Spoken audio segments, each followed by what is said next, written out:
அடுத்து 61வது திவ்யதேசம். இங்கேயும் பெருமாள் ஒரு இடத்துக்கு போனோம்னா 4 பேரை சேவிக்கலாம். நின்ன திருக்கோலத்தில், இருந்த கிடக்கோலத்தில், கிடந்த திருக்கோலத்தில், பரந்த திருக்கோலத்தில், என்ன எல்லா திருக்கோலத்திலையும் சேவிச்சுக்கலாம். நீர்வண்ணனாய் நின்ன திருக்கோலத்தில், ரங்கநாதனாய் அழகிய மணவாளனாய் சயன திருக்கோலத்தில், சாந்த நரசிம்மனாய் அமர்ந்த திருக்கோலத்தில், திருவிக்கிரமனாய் அளந்த திருக்கோலத்தில், 4மே சேவிச்சுக்கலாம். இப்போ நின்னது, இருந்தது, கிடந்தது, அளந்தது, அனைத்தும். அளந்ததுன்னு சொன்னால் நடந்ததுன்னு வச்சுக்கோ. திருவிக்கிரம பெருமாள் திருவடியை வச்சு தாவி அளந்து நடந்தாரோ இல்லையோ, 4ஐயும் சேர்த்து ஆழ்வார் பாடுறார்.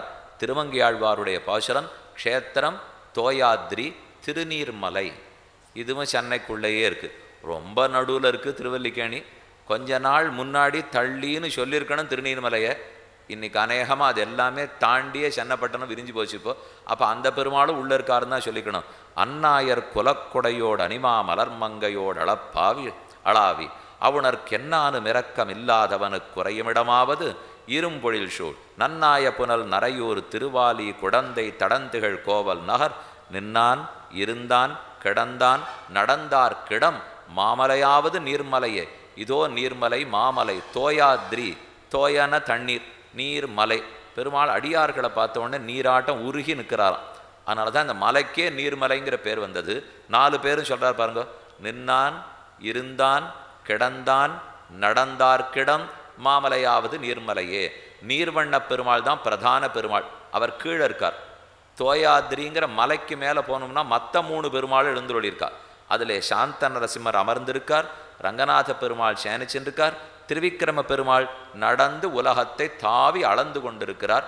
3 பேர் மேலே, ஒரு பெருமாள் கீழே எழுந்துள்ளிருக்கார். இந்த பெருமான் எப்படி இங்கு வந்தார்? இதுக்கு காண்டவ வனம்னு பேர் வச்சிருக்கார்கள். அந்த வனத்தில் 600 ஆண்டுகள் ரிஷிகள் இருந்து தபஸ் பண்ணியிருக்கார். என்னவா சேவிக்கணும், உமக்கு என்ன சேவை வேணும்னு பெருமாள் கேட்குறார். தேவரீருடைய எளிமை, நீர்மை, அடியார்களுக்காக எப்படி உருகியிருப்பீர் அப்படிங்கிறத நாம் சேவிக்கணும். தோயன தண்ணீர். தண்ணீர்னு சொல்லச்சேவே அந்த பேர்லேயே என்ன தெரியறது? தண்ணுன்னா குளிர்ந்துருக்குன்னு அர்த்தமா? தண்ணென்று இருக்கிறது, தன்மை. கொஞ்சம் வசந்த தமிழ். ஆனால் உயர்ந்த தமிழ்லே ஒன்றை சொல்கிறதுக்கு 40 வார்த்தைகள் இருக்கலாம். சம்ஸ்கிருதத்துக்கு எப்படி பெருமையோ அப்படித்தான் ஆழ்வார் சாதிக்கிறார். இங்கு தண்ணென்று பெருமாள் இருக்கார். தண்ணீர், தன்னுடைய நீர்மையை குளிர்ச்சியை உணர்த்தினான் எம்பெருமான். ரிஷிகளுக்கெல்லாம் ஒரே ஆனந்தம். பெருமானுடைய ஸ்வபாவமே தண்ணென்று இருக்கை. பெருமாளுக்கு ஸ்வபாவம் அது. யார் என்ன குற்றம் புரிந்தாலும் அப்படியே ஏற்றுக்கிறாரோ இல்லையோ, அந்த ஏற்றுக்கொள்ளுகிற நீர்மையைத்தான் திருநீர்மலை என்கிற க்ஷேத்திரத்தில் பெருமாள் காட்டின்னு இருக்கார். திருமங்கை ஆழ்வார் இந்த க்ஷேத்திரத்து பெருமாளை பாடுறதுக்கு வந்தார். ஒரே மழை, எங்கு பார்த்தாலும் ஜலம். சரி 2 நாள் இருந்து பாடிட்டு போகலாம். 1 மாதம் ஆச்சு, 2 மாதம் ஆச்சு, 3 மாதம் ஆச்சு, 6 மாதம் ஆச்சு. மழை ஜலம் வடிஞ்சு இவர் 10 பார்த்து பாடுறதுக்குள்ளே வால்மீகி பகவான் இந்த பெருமாளை சேவிக்கிறதுக்கு வந்தார். மேலே போனார், எல்லாரையும் சேவிச்சுட்டார். ரங்கநாதரை சேவிச்சார், பக்கத்தில் சாந்த நரசிம்மரை சேவிச்சுட்டார், திருவிக்கிரமனை சேவிச்சுட்டார், இறங்கி வந்துட்டார். இருந்தாலும் அவர் மனசில் ஒரு நெருடல் குறை. நமக்கு ராமனை பார்த்த கண்ணாப்பில் மற்றொன்று இல்லைன்னா என்னதான் இருந்தாலும் கையை கூப்பிண்டு கண்ணை கூப்பிண்டு சேவிச்சார். நீ ரொம்ப நன்னா இருக்கே. திருவிக்கிரமன் நன்னத்தான் இருந்தார், நரசிம்மன் நன்னா இருந்தார். எனக்கு என்னமோ மனம் ஈடுபடலை. எனக்கு ராமனை சேவிச்சாத்தான் சேவிச்சாப்பில் இருக்குன்னா 4 பெருமாளும் சேர்ந்து பேசிண்டாலாம். கவலைப்பட வேண்டாம், நாங்கள் எல்லாரும் உனக்கு ராமன், லக்ஷ்மணன், பரதன், சத்ருக்னன், சீதை, ஹனுமாராவே சேவை சாதிக்கிறோம்னுட்டு இந்த மொத்த பெருமாளும் மாறி வால்மீகி பகவானுக்கு ராமனாகவே அங்கே சேவை சாதித்தார்கள்னு சரித்திரம். அதனால் இப்போ பார்த்தீங்கன்னா முதல்ல நடுவில் போனவுடனே துவஜஸ்தம்பம் இருக்கணுமோ இல்லையோ, அது இருக்காது, தள்ளி இருக்குது. மேலும் நீர்வண்ண பெருமாள் சன்னதி முதல்ல இருக்கணும். அப்புறம் பக்கத்தில் தானே ராமர் சன்னதி இருக்கணும்.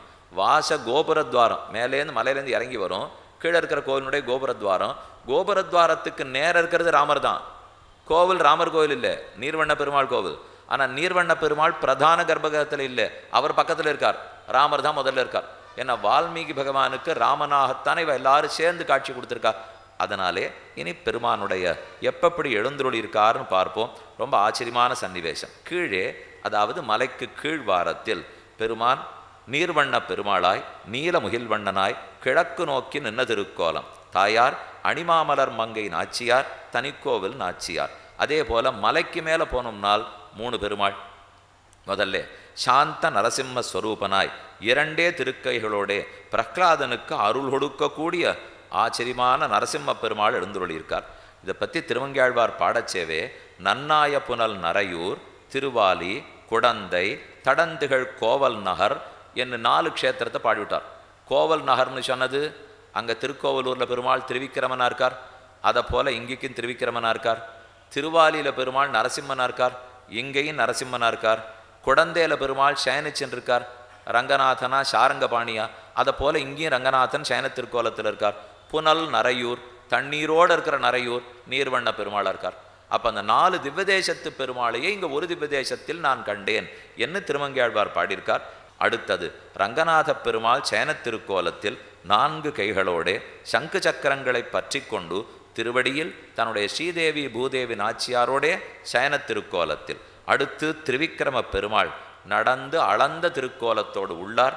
தீர்த்தம் ஸ்வர்ண புஷ்கரணி, க்ஷீர புஷ்கரணி, காருண்ய புஷ்கரணி, சித்த புஷ்கரணி, 4 புஷ்கரணி.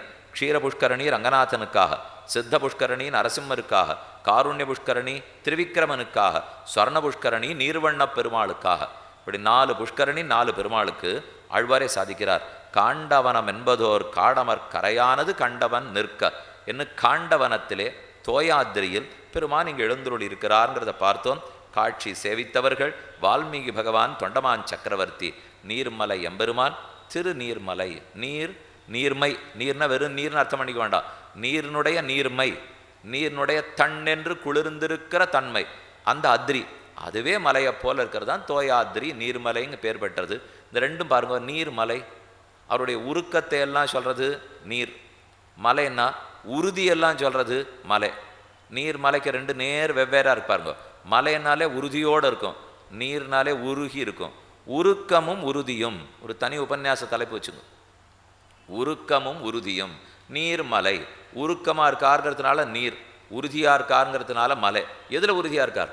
பக்தர்கள் எத்தனை குற்றம் பண்ணாலும் நீராட்டம் உருகி ஏற்றுக்கணுங்கிறதுல மாற்று கருத்தே இல்லாமல் உறுதியோடு இருக்காரோ இல்லையோ, அதுதான் இந்த பெருமாளுக்கே இருக்கிற நீர்மை, அதுதான் அவர் இடத்துல இருக்கிற உறுதி.